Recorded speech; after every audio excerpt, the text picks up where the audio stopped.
임금님께서 직접 삼고초려를 명나라 자손들과 종실의 딸들을 혼인. 그렇다면 젊은이들을 청나라에 염탐.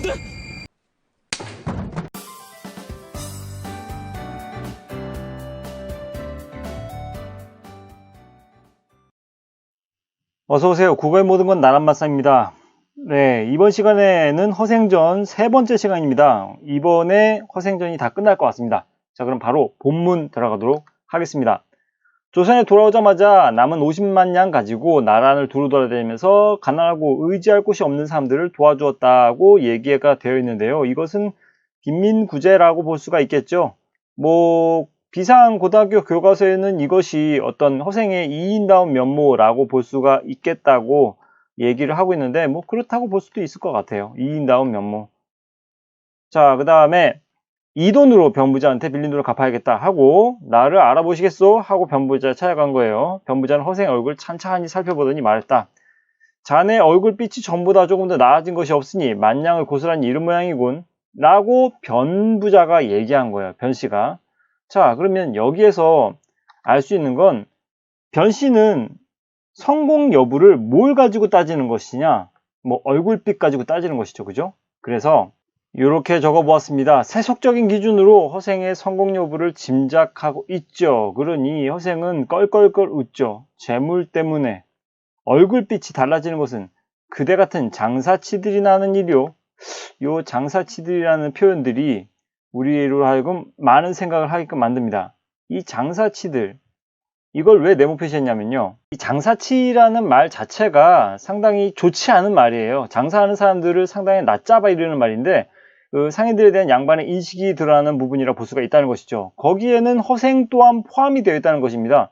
본인이 이렇게 상행위를 통해서 돈을 벌었을지언정 그 행위 자체를 상당히 떳떳하고 자랑스럽게 여기진 않습니다. 어쨌든 허생은 양반이다 아니다? 양반이다. 그래서 상인들에 대한 양반, 허생의 인식은 좋지가 않습니다. 장사치들이라는 단어 하나만 봐도 알 수가 있겠죠. 그러면서 이런 얘기를 하고 있어요.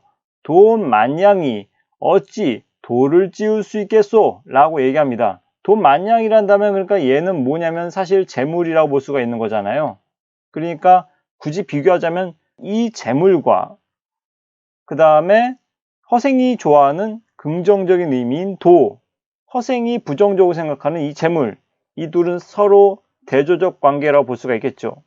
그렇다면 허생은 재물과 도가 있다면 어느 쪽에 더 무게를 두고 중시한다? 도라고 볼 수가 있겠죠. 자, 결국 허생은 사대부의 의식을 드러내는 캐릭터라 볼 수가 있겠죠. 이해합니까? 그래서 결국 이 허생전이라는 소설 자체가 무능력한 지배계층 사대부에 대한 어떤 명분만 따지는 그런 모습들을 비판하는 소설이라고 하지만 그 비판의 주체가 허생이라고 하더라도 허생도 어차피 사대부와 양반이라는 그 그늘에서 벗어날 수가 없다는 얘기입니다. 결국 재물보다 정신적 가치를 중시하는 모습을 통해서 역시 허생도 사대부일 뿐이라는 어떤 한계가 좀 보이는 그런 문장이라고 볼 수가 있겠죠. 이런 부분이. 그죠? 장사치들이라고 표현하는 말들. 재물을 멀리하고 도가 더 중요하다라고 얘기하는 걸로 봐서. 그죠? 그리고 선뜻 10만 냥을 변부자 앞에 내놓으며 말했습니다. 내가 한때 굶주림을 견디지 못하고 그 읽기를 끝내지 못하고 그대에게 만냥을 빌린 것이 부끄러울 뿐이요. 어쨌든 이렇게 어마어마한 돈을 주니 변부자는 깜짝 놀란 것이죠. 아무래도 이 사람 보통 사람이 아니다. 어쨌든 그 돌아오는 돈을 보고 깜짝 놀란 거죠.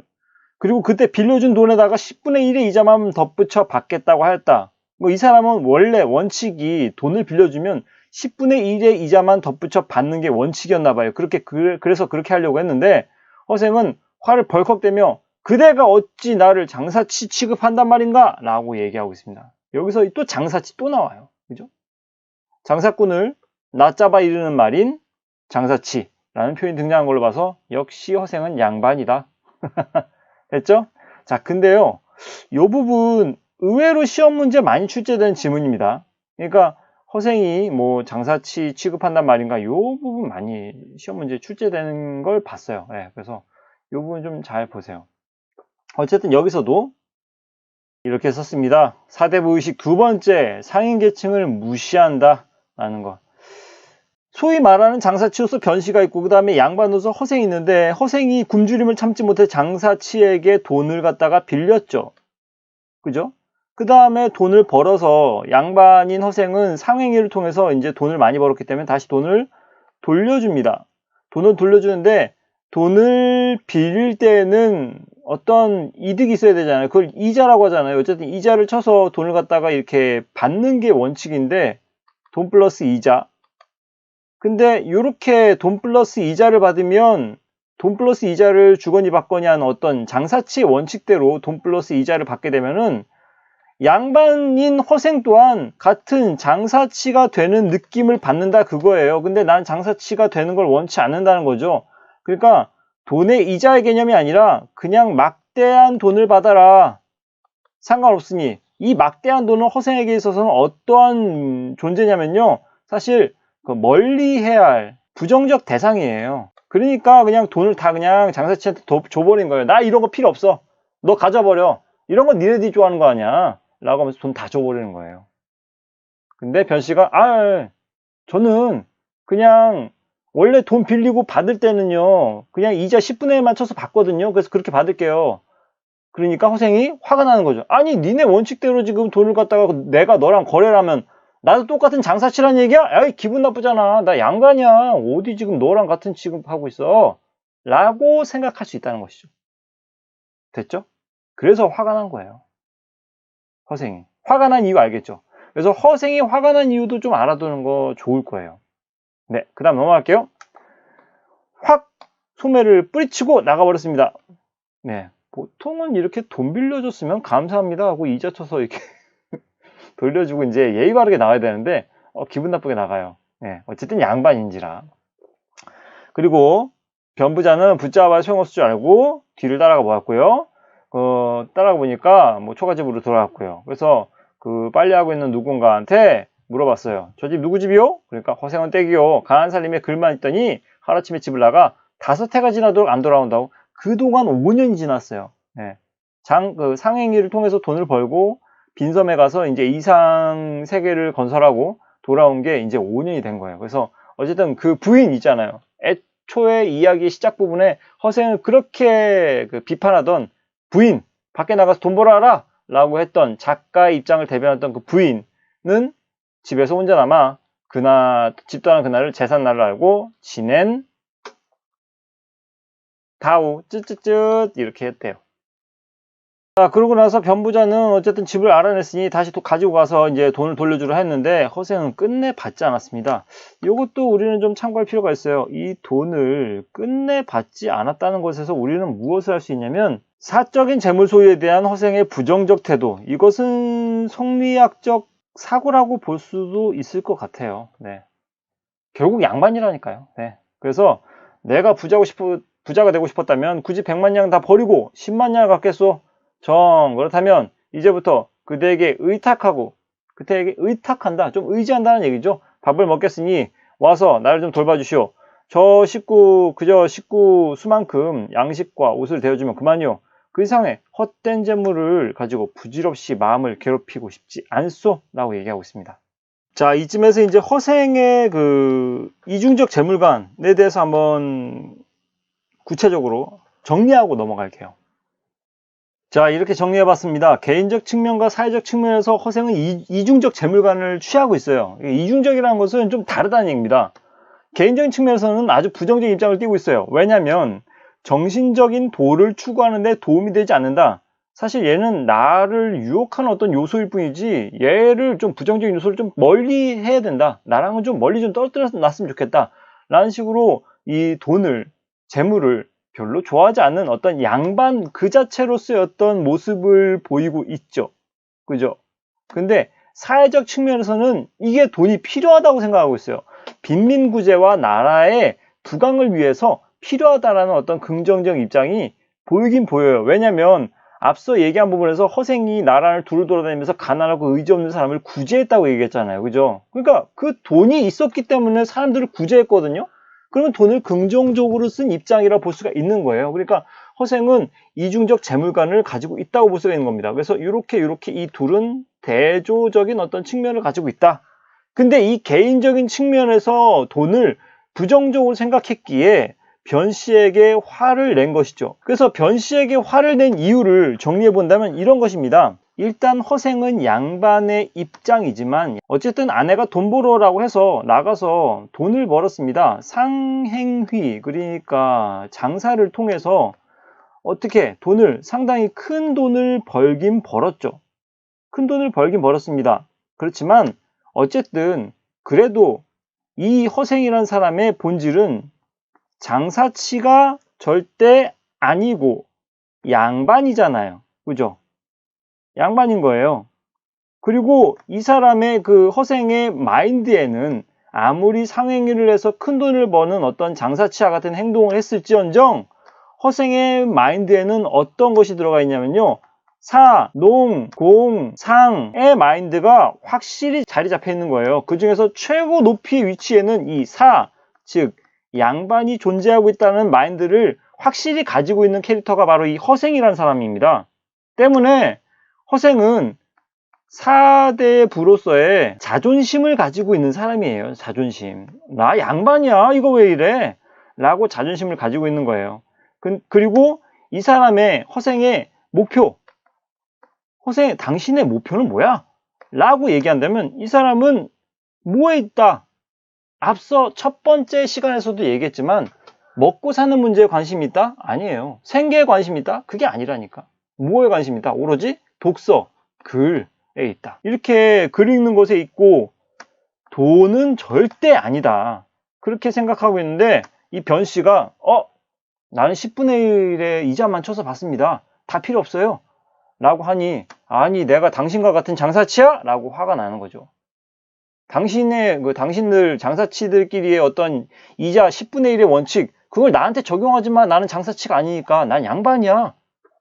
그러니까 같은 취급하는 것 같아서 기분이 나쁜 거죠. 됐죠?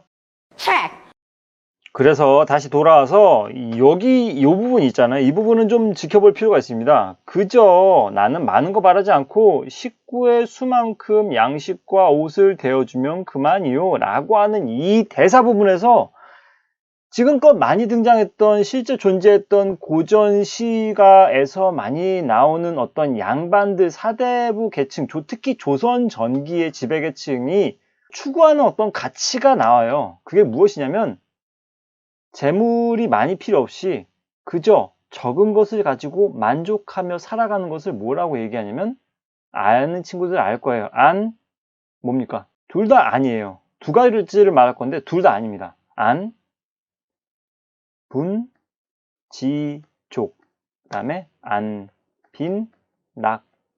안분지족은 사전적 의미는 그렇습니다. 편한 마음으로 제 분수를 지키며 만족을 암이라고 써있고요. 그 다음에 안빈낙도는요, 가난한 생활하면서도 편안한 마음으로 분수를 지키며 지냄 때문에 안분지족이나 안빈낙도는 서로 크게 차이가 나는 단어가 아닙니다. 항상 둘이 같이 붙어 다녀요. 그래서 재물에 대한 허생의 생각이 드러나죠. 안분지족과 안빈낙도의 생각을 가지고 있다는 것을 좀 알 수가 있습니다. 자, 그 다음에 그 이상의 헛된 재물을 가지고 부질없이 마음을 괴롭히고 싶지 않소 라고 얘기했는데 여기서 아까 말했던 사적인 재물 소유에 대한 허생의 부정적인 태도 두 번째가 드러나죠. 아까 첫 번째였는데. 그죠? 자, 어쨌든 쭉 읽어보세요. 그렇지만 조금이라도 돈을 많이 가지고 가면은 하여튼 도와주는 어떤 물건이라든지 물자들이라든지 어떤 재물 같은 것들을 많이 가지고 가면 금방 좋지 않은 기색을 내보였다는 겁니다. 어째서 나한테 재앙을 떠안기려는 것이요? 자, 여기서 또 재앙이라는 말을 통해서 다시 한번 사적인 재물 소유에 대한 허생의 부정적인 태도 세 번째가 등장한다 볼 수가 있겠습니다. 재앙, 이것의 원가념은 무엇이라 볼 수 있겠습니까? 비유적 표현이긴 하지만 어쨌든 이 재앙이라는 것은 사실 재물인 것이죠. 그죠? 자, 그리고 어쨌든 시간이 지나면서 친해졌습니다. 정은 날로 두터워져 갔고요. 그 다음에 궁금해하던 걸 물었어요. 어떻게 100만 냥 벌었어? 그러니까 그건 어려운 일이 아니요 라고 얘기했는데 이 부분 중요합니다. 이 부분 시험 문제에 나올 수 있을 만한 지문이라고 볼 수가 있어요. 왜냐면 여기서 작가의 어떤 입장을 대변하는 부분이 나오거든요. 그러니까 비판이죠, 비판. 무엇에 대한 비판이냐면 우리나라의 어떤 경제 구조가 상당히 취약하다라는 것에 대한 비판이에요. 보세요. 우리 조선은 외국과 무역이 적고 수레가 나라 안을 두루 돌아다니지 못하는 까닭에 모든 물건이 한 자리에 나오고 한 자리에서 소비되지요. 여기까지. 자, 그러면 여기 우리 조선은 외국과 무역이 적고 라고 얘기하는 것은 해외 무역을 얘기합니다. 해외 무역이 어떻다는 얘기예요? 해외 무역이 어렵다는 얘기예요. 왕래가 좀 있어야 되는데 왕래가 좀 없다는 얘기예요. 다른 나라와의 어떤 무역이 어렵다. 그 다음에 수레가 나라 안을 두루 돌아다니지 못한다. 이거는 무엇과 관련된 얘기일까요? 이것은 교통과 관련된 얘기입니다. 교통. 교통이 어떻다? 취약하다.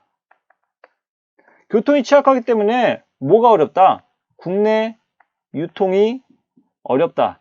그래서 모든 물건이 한 자리에서 나고 한 자리에서 소비된다. 이것을 뭐라고 얘기하냐면 자급자족이라고 얘기해요.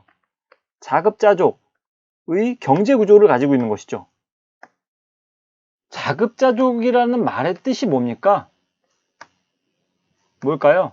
내가 생산하고 그 다음에 내가 소비한다는 얘기예요. 내가 생산하는 것 가지고 내가 소비한다는 거예요. 그냥 나 혼자 만들어서 나 혼자 먹는 거예요. 그 구조인 것이죠. 이렇게 되면요, 상당히 낙후된 경제 구조인 겁니다. 낙후된 경제 구조. 자, 그래서 이런 식의 것들을 모두 비판하는 거예요.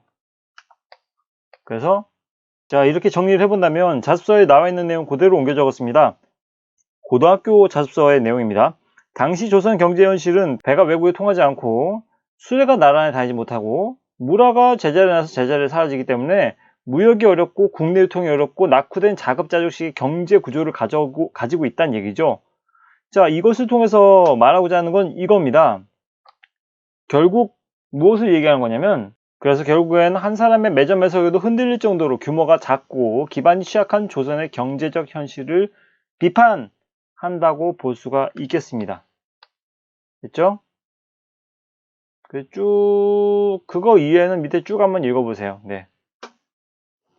자, 쭉 계속 읽어 내려가면 되고요. 여기 한번 볼게요. 이런 어떤 방법들을 설명했단 말이죠. 일련의 방법들을 변씨에게 내가 돈을 어떻게 벌었는지. 하지만 이것은 백성들을 못 살게 하는 방법이지. 이것은 무엇이라 생각합니까? 바로 매점 매석의 방법이죠. 매점 매석으로 돈을 버는 것이라고 생각하면 될 것 같습니다. 매점 매석으로 돈을 버는 것. 이것은 백성들을 못 살게 하는 방법이지. 만약 나란 일을 맡은 사람이 이 방법을 쓴다면 나라는 곧 망하고 말 것이요.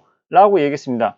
결국 이건 스스로의 행위가 그리 온당한 방법은 아니다라는 것을 자성하는 어떤 목소리로 얘기하는 거거든요. 반성? 비판적 태도로 자신을 돌아보는 것이죠. 이렇게 썼습니다. 자신의 매점매석 행위에 대해서 스스로 비판하고 있다. 자, 그리고 다 듣고 나서 다시 물었습니다. 그럼 어떻게 내게 만냥을 선뜻 내어줄 거라 생각했어? 그거야 하늘의 뜻에 달린 것이지. 고전 문학 속에서 자주 등장하는 대사입니다. 하늘의 뜻에 달린 것이지. 이거는 어떤 세계관을 가지고 있냐? 운명론적 세계관을 가지고 있다는 것이에요. 그때 당시에 과거의 사람들은 그렇게 운명론적인 세계관을 많이 믿었습니다. 그렇게 될 팔자였다. 그렇게 될 운명이었다. 하늘의 뜻에 다 달렸다. 이것은 뭐 사람의 힘으로 되는 것이 아니다. 뭐 이런 식의 어떤 세계가 많았나 봐요. 갑작스럽게 등장한 이 주황색의 글씨들은 뭐냐면 일반적으로 많이 알려진 허생전의 그 소설의 번역본입니다. 네, 그러니까 고등학교 비상교과서 고등학교의 내용에도 이렇게 주황색 글씨 부분으로 이렇게 나와 있는 거죠. 근데 굳이 써준 이유는 한번 읽어보라고 써줬습니다. 좀 의미가 좀 달라요. 네, 읽어보면 알겠지만 의미가 다른데 어떻게 의미가 다른지 어디가 공통되는지까지는 설명 안 해줄게요. 예, 그걸 설명해줄까 하다가 그건 너무 깊게 들어간 것 같아서 그냥 한번 요 주황색 부분이 고등학교 부분이고 요 흰색 글씨 부분이 여러분들 뭐 미래엔 교과서 공부하는 중3 친구들의 교과서에 실린 내용이고 그 다음에 고1 비상에 실린 교과서 부분은 요 주황색 글씨 부분입니다. 그 전에 거는 그냥 언뜻 뭐 다른 부분도 뭐 다른 부분이 서로 이제 표시된 내용들이 다른 부분이 많았지만 그래도 그냥 내용이 다 비슷하기 때문에 그냥 넘어갔는데 이 부분은 좀 의미가 좀 다를 수가 있어요. 그렇기 때문에 한번 읽어보세요. 예. 그래도 이렇게 그 제시된 내용을 굳이 이렇게 바꿔서 좀 더 의역해서 이렇게 미래행 교과서에서 실은 거 보면은 아무래도 중학생의 수준을 생각을 해서 좀 더 쉽게 바꾸려고 했을까요? 예, 그런 어떤 고민의 흔적이 담겨 있는 것 같아요. 그런데 이 주황색 글씨 그냥 원문이라기보다는 어쨌든 이건 한문 소설이니까요. 어쨌든 많이 알려진 번역본의 내용 그대로 이렇게 주황색 글씨에 있는 내용대로 실어도 크게 무리는 없었을 것 같은데, 어쨌든 의미가 좀 다릅니다. 네. 그 다음 봅시다. 자, 변부자가 이렇게 얘기합니다. 이런 능력 있는 선비가 여기에 묻혀 있는 것이 안타깝거든요. 이 능력을 발휘하면 좋겠거든요. 그래서 방금 사대부들이 남한산성에서 오랑캐에게 당했던 치욕을 씻어보고자 하니 지금이야말로 지혜로운 선비가 팔뚝을 뽐내고 일어설 때가 아니겠소? 라고 얘기하고 있어요.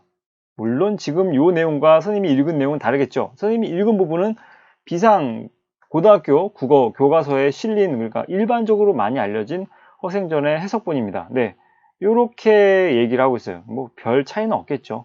그런데 여기서 남한산성에서 치욕, 누구에게 당했던 치욕이냐면 오랑캐에게 당했던 치욕이라고 생각할 수가 있겠죠. 남한산성에서의 치욕이란다면 그러면 어떤 역사적 사건을 얘기하냐면 병자호란 때를 얘기하는 겁니다. 병자호란 때. 그죠? 병자호란 때 남한산성에서 오랑캐에게 어떤 치욕을 당했는데요.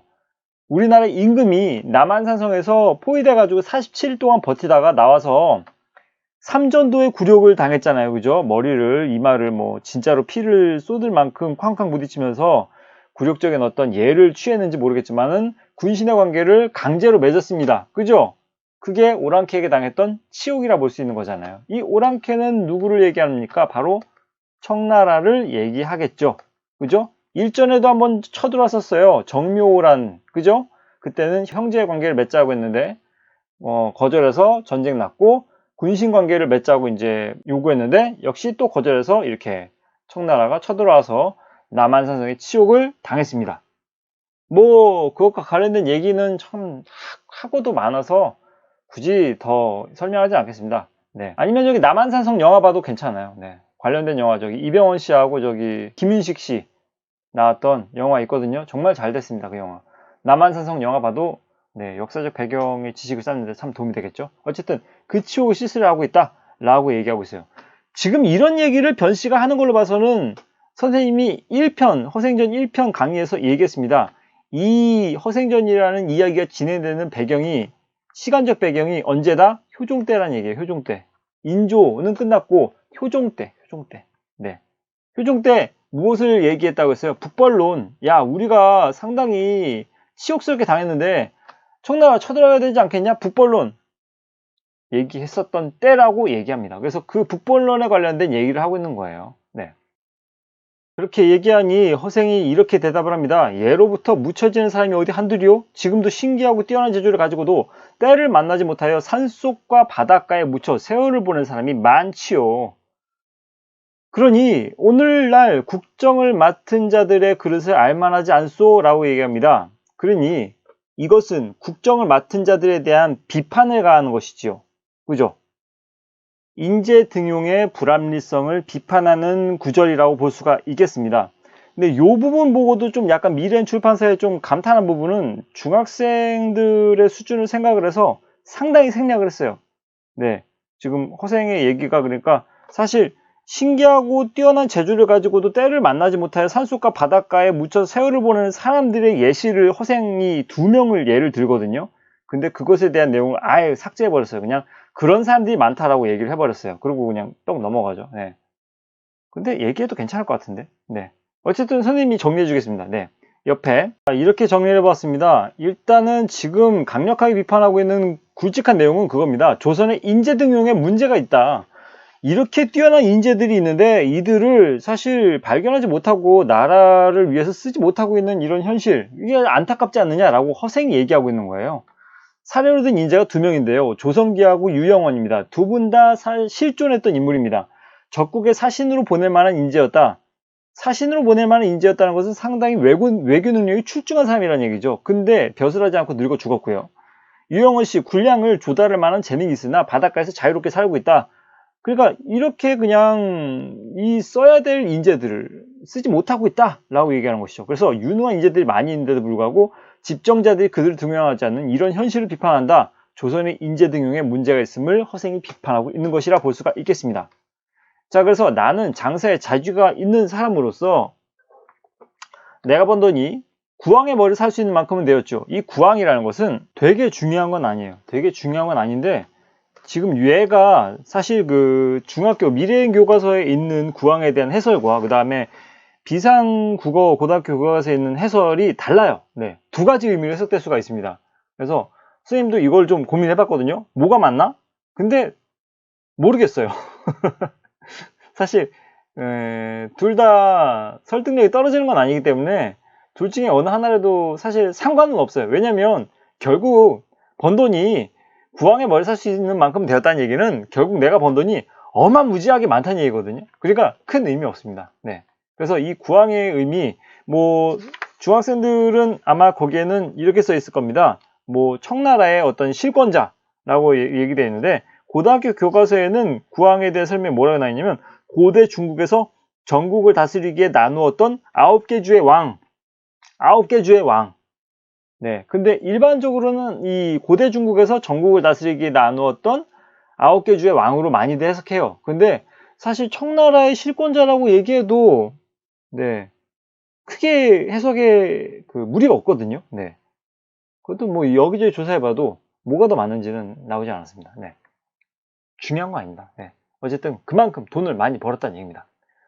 그러나 그것을 그냥 바닷가에 버리고 온 것은 마땅히 써먹을 데가 없었기 때문이지요. 마땅히 써먹을 데가 없다. 그 많은 돈, 마땅히 써먹을 데가 없다. 무엇을 얘기하는 겁니까? 앞서 얘기했듯이 조선의 어떤 취약한 경제 구조나 기반을 얘기하는 것입니다. 때문에 그것을 또 비판하는 것이라고 얘기할 수 있겠죠. 자, 그 다음에 변부자는 허상의 말을 듣고는 한숨을 쉬고 돌아갔고요. 그 다음에 이완과 친분인 사이였습니다. 변부자가요. 그래서 이완이 어영대장에 대해서 변부자를 찾아왔고요. 백성들 중에 신기한 재주 숨기고 있어서 함께 큰일 해볼 만한 사람이 없던가? 아, 진짜 괜찮은 인재 없어? 라고 변부자한테 얘기한 거예요. 그러니까 변부자가 와, 바로 그냥 이 허생의 이야기를 해준 거죠. 그러니까 변부자가 이 말을 듣고 변부자 말 듣고 이 대장은 깜짝 놀랐습니다. 와, 정말 그런 사람 있어? 이름이 뭐야? 아직도 이름 모르겠어요. 그냥 뭐 대충 3년 가까이 지났는데 모르고 있어요. 그냥 허시성이라는 것만 알고 있어요. 그래서 어쨌든 이 이완이라는 사람과 이 변씨는 허생을 찾아갑니다. 변부자는 이 대장을 잠시 살인문에 밖에 기다리게 하고 혼자 안으로 들어가서 허생에게 찾아온 까닭을 이야기하고요. 그 다음에 들은 채 만취하고 허생은 차가운 술병에 넣어서 내려놓으시오 라고 하고 이제 술을 풀어서 잔을 주고받았습니다. 그때까지도 계속 이완은 바깥에서 서 있는 것이죠. 방 안에 들어가지 못하고 술을 마시면서도 변부자는 술을 마시면서도 문 밖에 세워둔 이 대장에게 마음이 쓰였습니다. 이 사람의 직급이 뭐라고 했습니까? 바로 어영대장이라고 했어요. 어영대장. 어영대장이라고 한다면 여러분들은 어영청의 가장 우두머리라고 생각하면 되는데 그렇게 해도 아직 와닿지 않는 친구들을 위해서 좀 그래도 군 계급에 대해서 좀 관심 있는 친구들은 아마 어떤 쪽이라고 생각하면 되냐면 중장급이라고 생각하면 돼요. 어영대장이나 중장이나 비슷한 급이라고 생각하면 돼요. 그러니까 스타로 치면 몇 스타입니까? 선생님이 알기로는 3스타거든요. 네. 별 3개 다신 분들. 네. 군단장 생각하면 되죠. 문 바깥에다 두고 계속 술을 마시는 겁니다. 이제 밤이 깊었어요. 시간의 경과죠. 그죠? 뭐 되게 중요한 건 아닙니다. 시간이 경과했음에도 불구하고 이 군단장급 되는 사람이 바깥에서 기다리고 있었다면 대단한 인내심인 겁니다.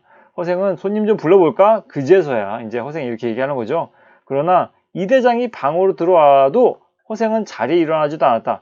군단장쯤 되는 3스타인 사람이 들어와서도 자리에 일어나지도 않았다는 것은 상당히 무엇을 짐작할 수 있겠습니까? 이 사람은 그닥 그 상대방이 어떤 계급이나 어떤 위치에 있는 사람인가 뭐 부자인가 부자가 아닌가 뭐 이런 것에 그닥 개의치 않는 사람임을 우리는 짐작할 수가 있겠죠. 다음 페이지. 이 대장은 몸둘 바를 몰라다가 서둘러 나라의 큰일에 쓸 인재를 구하고 있다는 말을 장에 넣어놓고요. 손 내줬고요. 밤은 짧은데 말이 길어서 참 듣기 지루하군 그래. 그대 지금 벼슬이 뭐요? 어영대장입니다. 그래? 그렇다면 나라에서는 믿을 만한 신하겠군. 나라에서 믿을 만한 신하는 그러니까 이완을 얘기하겠죠. 그러니까 이완은 사실 조정을 대표하는 사람으로 생각한다 라고 얘기하는 거예요. 허생이. 그러면 어영청의 대장 정도 되는 사람이라면 너는 조정을 대표하는 사람이라고 생각해도 되겠구나. 나라에서 믿을 만한 신하로 온 것이니까 말이야. 그지? 라고 생각하는 거예요. 그러면 그렇게 나라를 위한 계책을 나에게 조언을 듣길 원하니 내가 조언을 하겠다. 자, 말해볼게. 내가 제갈공명 같은 사람을, 삼국지의 제갈공명 알죠? 상당히 책략이 강한, 유능한 어떤 사람을, 제갈공명 같은 유능한 사람을 추천할 테니 임금님께 아뢰어 삼고처려하시게 할 수 있겠소? 그러니까 삼고처려해야 되는 그 주체는 누굽니까? 바로 임금님이에요. 임금님께서 직접 나서서 제갈공명 같은 사람에게 우리 나라를 위해서, 조선을 위해서 좀 힘 좀 써주겠나? 거절당해도 3번이라도 찾아갈 수 있을 만큼 계속 이렇게 임금님께 이렇게 말씀드릴 수 있겠냐? 라고 얘기하는 것이죠. 그리고 이제 이 대장이 그 말 듣고는 속이고 한참 생각하더니 어렵겠습니다. 임금님께서 친히 거둥하시는 일이 어찌 쉽겠습니까? 차라리 그 다음 계책을 듣고자 합니다. 라고 얘기하고 있어요. 자, 사실 고등학교 교과서에서는 이 부분은 없습니다. 아예. 그러니까 그건 넣겠습니다. 제2의 계책을 듣고자 합니다. 라고 그냥 바로 말해요. 그러니까 어쨌든 이 삼고처려 해라. 옆에 정리할게요. 자, 이런 식으로 간단하게 정리할 수 있어요. 허생은 능력자 소개해줄게. 대신 왕이 직접 섭외해야 된다. 혹여 거절당하더라도 계속 섭외할 수 있을 만한 의지를 가져야 돼. 라고 하니까 이완이 불가능합니다. 라고 얘기하는 거잖아요. 여기서 불가능하다는 것은 무엇을 짐작할 수 있냐면요. 임금님을 비롯한 조선의 조정이 권위와 그 다음에 체면을 중시한다는 것을 짐작할 수 있겠죠.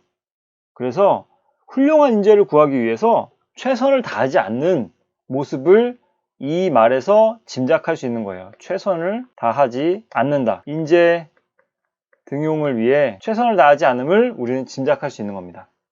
이해하죠? 그죠? 나는 원래 두 번째라는 것을 모른다. 허생은 딱 잘라 말하듯이 다시 입을 여지하고 숫자만 기울였고요. 계속 거듭 묻자, 이완이 계속 거듭 묻자 마지못해 말을 했습니다. 조선이 옛날 명나라에 입은 은혜가 있다고 해서 명나라가 청나라에 망한 뒤에 명나라의 많은 자손들이 우리나라 망명해 와서 떠돌아다니며 살고 있다고 들었어. 그대가 조정에 청하여 종실의 딸들을 그 사람들에게 시집을 보내고 세도가의 재산을 빼앗아 그 사람들에게 나눠줄 수 있겠소? 라고 얘기하고 있어요. 여기서 이 그 사람들이라는 것은 누구를 얘기하냐면요. 이 우리나라로 망명해 와서 떠돌아다니며 살고 있는 명나라의 자손을 얘기하는 겁니다. 명나라의 많은 자손들. 네. 그죠? 여기 또 그 사람들이 있어요. 다 같은 내용입니다. 그러면 그 사람들에게 뭘 해줄 수 있겠냐? 종실의 딸들을 그 사람들에게 시집 보내라. 종실, 그러니까 종실은 누구냐면은 임금의 친척이에요. 의 딸들을 그 명나라의 많은 자손들에게 시집을 보내고, 그 다음에 세도가 권력 있는 사람들의 재산을 빼앗아 그 사람들에게, 명나라의 많은 자손들에게 나눠줄 수 있겠냐? 라고 얘기하는 것이죠. 이것에 대한 설명을 해주려면요, 옆으로 가야 돼요. 자, 설명해 줄게요. 임진왜란의 이야기로 거슬러 올라가야 됩니다. 임진왜란 때 어쨌든 쳐들어왔을 때, 일본이 쳐들어왔을 때 그때 도와줬던 게 누구였습니까? 바로 명나라가 도와줬었죠. 그죠?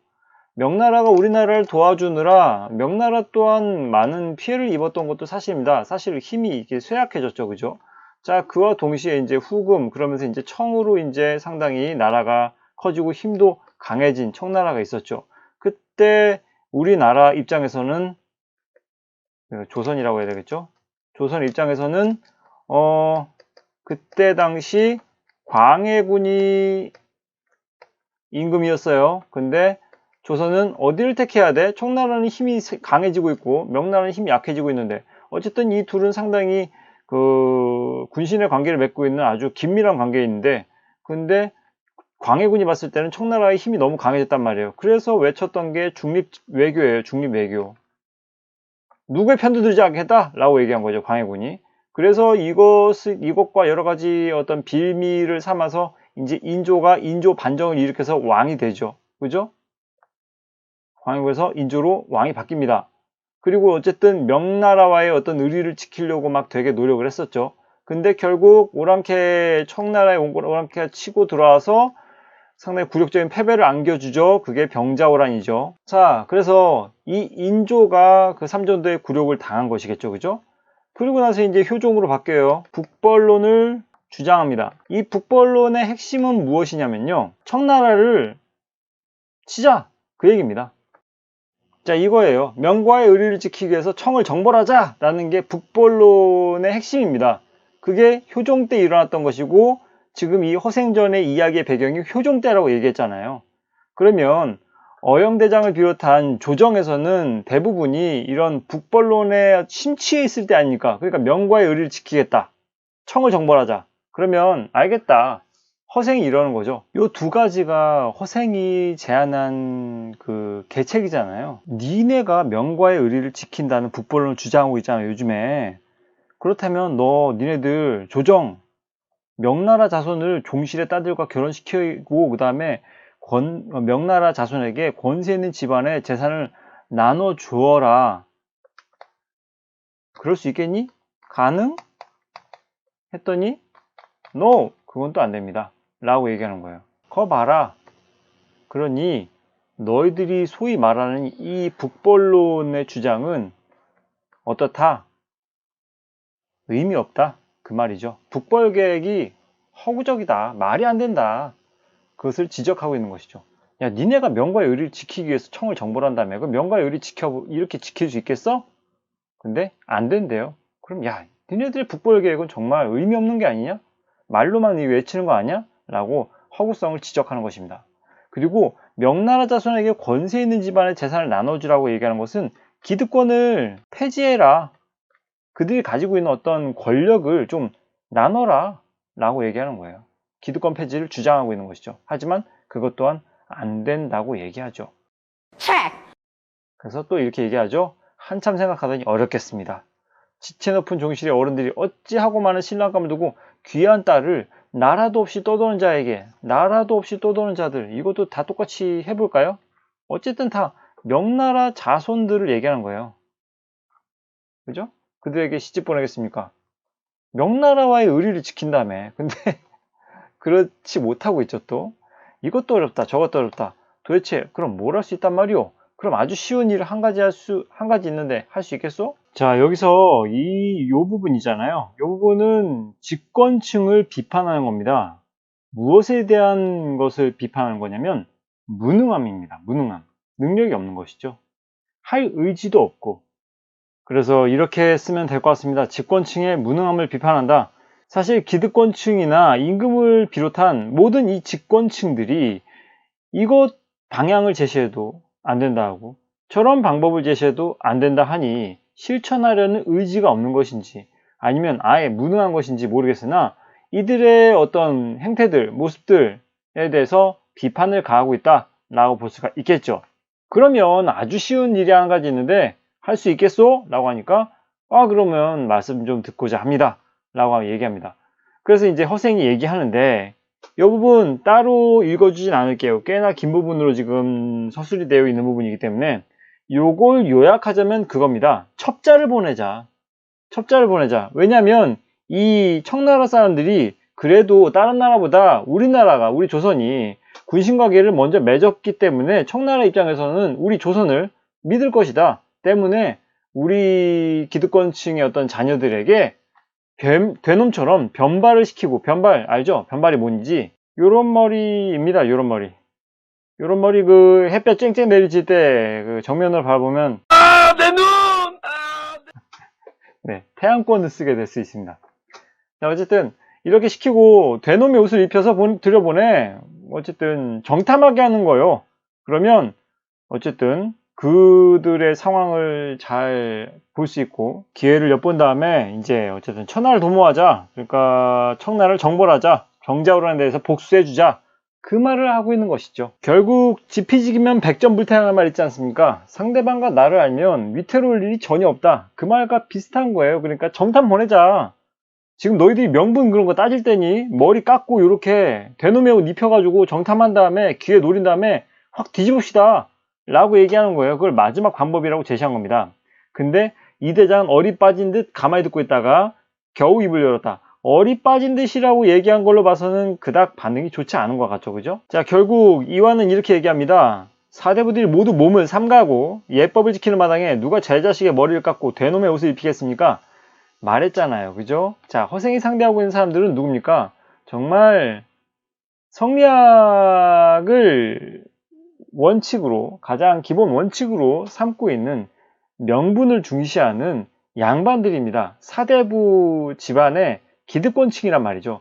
그들은 그런 말 있잖아요. 그죠? 신체 발부 수지부모. 뭐 직역하자면은 그 몸에서 나는 털과 살갗은 모두 부모에게 물려받은 것이다.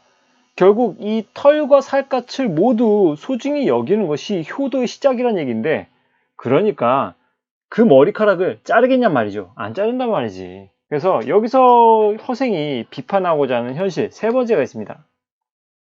자, 일단 이렇게 정리해봤습니다. 허생의 현실 비판 세 번째입니다. 두 번째까지 했었어요. 이번에는 어떤 것에 대한 현실 비판하냐면 명분만 중시하는 사대부에 대한 비판이 나오고 있는데요. 현실 타개책을 세 가지를 제시했습니다. 인재 등용위의 왕이 상고초려해봐라. 안 됩니다. 그죠? 안 된다고 했어요. NO! 라고 대답했고요. 명예 망명객을 우대하고 세도가의 기득권을 폐지하라. 아, 그것도 어렵습니다. NO! 라고 했어요. 그럼 우리나라 젊은이들 유학 보내고 벼슬하게 하고 상인들로 하여금 왕래하게 하면서 염탐을 해보고 그 다음에 기회를 엿봐라. 아, 그거 예법에 어긋납니다. 그것도 안 돼요. NO! 라고 얘기한 거예요. 결국 이것을 통해서 무엇을 비판하고자 하는 거냐면요. 허생, 다시 말하자면 작가의 입장을 대변하는 것입니다. 양반 사대부들이 허위의식을 가지고 명분만 중시하는 현실을 비판하고자 하는 의도가 짙습니다. 알겠죠? 작가는 명분보단 실리에 가깝습니다. 그죠? 실사고시, 이용우생을 외치는 실학자라고 했잖아요. 연암 박전씨가. 근데 이런 명분만 중시하는 이런 사대부들의 허위의식을 비판하고자 하는 의도가 짙다라고 생각할 수 있겠습니다. 됐죠? 자, 그 다음. 자, 이쯤에서 이제 허생과 이완의 갈등 양상에 대해서 정리해 볼 때가 됐죠. 뭐, 갈등 양상이란다면 정확히는 외적 갈등인데, 이 허생은 실리를 중시하는 비판적 지식인임을 짐작할 수가 있습니다. 그 다음에 당대 사회의 문제점을 인식하고 이를 극복하기 위한 현실적인 대응책을 제시하였으나, 하지만 이완은 권위와 체면과 명분을 중시하기 때문에 그런 사대부의 어떤 대표성을 띈 인물로, 전형적인 인물로서 등장했기 때문에 대표로서 반대합니다. 형식과 예법에 얽매여서 계책을 또 받아들이지 못하는 그런 모습을 보이고 있죠. 그래서 이 둘은 이렇게 대립과 갈등을 이루고 있다라고 볼 수가 있겠습니다. 그래서 아주 간단히 얘기하자면, 그러니까 실리를 중시하는 파이냐 아니면 명분을 중시하는 파이냐, 이 둘의 차이가 있겠죠. 이 둘의 대립이라 볼 수 있겠죠. 실리와 명분의 대립이라고 볼 수가 있겠습니다. 자, 계속된 안 된다는 그 거절에 이제 허생은 화가 났죠. 그래서 이렇게 얘기합니다. 그 사대부라는 놈들이 도대체 어떤 놈들이냐? 여기 또 주황색 글씨로 나와 있는 거는 뭐 고등학교 비상 교과서에 나와 있는 부분인데 생략됐어요. 그죠? 그 밑에도 생략된 부분이 꽤 많아요. 그런데 그냥 딱히 쓰지 않겠습니다. 이 부분에 대해서, 그러니까 어쨌든 허생이 왜 이렇게 화가 났는지에 대한, 허생이 분노한 이유에 대한 좀 더 상세한 강의는 따로 만들겠습니다. 여기 우측 상단에 링크를 나중에 시킬게요. 예. 그럴 테니까 한번 그걸 보면 좋을 것 같아요. 네. 왜 허생은 이렇게 화가 났을까? 네. 그래서 의복은 온통 희게만 입으니 그것은 상을 당한 사람의 옷차림이죠. 그죠? 보통 상당했을 때 흰색 옷을 입거든요. 사극에서 보면요. 그 다음에 머리털을 한데 묶고 송곳처럼 상투를 튼 것은 남쪽 오랑캐들의 풍습이다. 라고 얘기하고 있어요. 그러면서 예법이네 어쩌냐면서 어떻게 주둥이를 놀린단 말이냐. 또 말타기, 칼쓰기, 창쓰기, 활쏘기, 돌팔매질까지도 익혀야 될 판국에 그 넓은 소매 옷이라고 한다면 이것은 좀 문제가 있는 것이죠. 왜냐하면 상당히 활동적인, 그러니까 이 무예를 하는 것, 전쟁을 위해서 청을 다시, 북벌론에 의한다면 청을 다시 정벌하기 위해서는 우리는 무예를 익혀서 힘을 써야 됩니다. 전쟁을 해야 되는데 말타기, 칼쓰기, 창쓰기, 활쏘기 같은 어떤 여러 가지 활동적인 행동을 해야 되는데 거기에 넓은 소매 옷이라는 것은 전혀 도움이 되지 않는 부분인 것이죠. 이것은 왜 선생님이 세모 표시했냐면요. 허례허식을 나타내는 소재이기 때문입니다. 또 하나가 있어요. 뭐가 있을까요? 찾아보세요. 여기 있죠. 머리털. 이것도 상당히 소중히 여긴다고 하는데 허례허식을 나타내는 소재라고 볼 수 있겠죠. 그러니까 연암 박지원이라는 실학자의 입장에 있어서는 머리털은 그렇게 중요한 게 아니다. 니네들이 말하는 북벌론을 실현시키기 위해서는 그깟 머리 미는 게 뭐가 문제냐 라고 얘기하는 것이죠. 그깟 넓은 소매 옷 뭐 고집해서 뭐가 되겠느냐, 전쟁을 하는데, 이런 얘기입니다. 네, 그래서 정말 3가지씩이나 방도가 알려줬는데 한 가지도 행하지 못한다니, 그러면서도 네가 신만은 신할 수 있겠느냐, 너 같은 자는 당장 목을 베어야 마땅하리라 라고 얘기했습니다. 여기서 너 같은 자는 무엇을 의미하냐면 명분만 앞세우고 실천이 부족한 자 라고 볼 수가 있겠죠. 그래서 좌우를 돌아보면서 칼로 찔러 죽일 태세를 취하니 이 대장은 달아났고요. 다음날, 이게 결론이에요. 아주 갑자기 끝나버려요. 다음날 이 대장이 다시 허생 집을 찾았는데 허생은 온데간데 없었습니다. 자, 여기서 이 미완의 결말이 좀 우리는 배워야 될 포인트라고 얘기를 했습니다. 그래서 이 미완의 결말을 처리함으로 해서 얻어진 효과가 3가지가 있습니다. 첫 번째는 뭐가 있냐면요. 첫 번째, 설화적 결말. 그러니까 뭐 주인공이 잠적하는 어떤 미완의, 그러니까 뭔가 깔끔하지 않은, 끝이 개운하지 않은, 확실치 않은 그런 결말을 통해서 허생의 이인다운 면모를 부각시키는 효과가 있고요. 두 번째, 여운을 남기며 독자의 상상력을 자극합니다. 그 다음 마지막 3번째, 허생의 주장이 당시에는 수용되기 어려운 것이었음을 암시합니다. 네, 요 3가지의 미완의 결말의 효과 알아두면 좋을 것 같습니다. 마지막으로 핵심 정리하고 마치도록 하겠습니다. 뭐 쭉 적으면 될 것 같고요. 특징만 볼게요. 실학사상과 북학론을 바탕으로 하여 당대의 사회문화적 배경과 현실 비판의식을 드러내고 있고요. 미완의 결말 구조, 방금 얘기했죠? 일반 고전소설의 결말과는 차이가 있습니다. 왜냐하면 일반 고전소설의 결말은 어떠냐면은 인과응보, 그 다음에 권선징악과 같이 일이 어떻게 마무리가 되었는지를 깔끔하게 보여주거든요. 하지만 이 허생전은 그렇지 못하기 때문에 이런 얘기가 나온 것입니다. 네, 여기까지 길고 긴 강의, 허생전 3편에 이어진 강의 듣느라 고생이 많았습니다. 도움이 되었다면 구독과 좋아요 부탁드립니다. 감사합니다.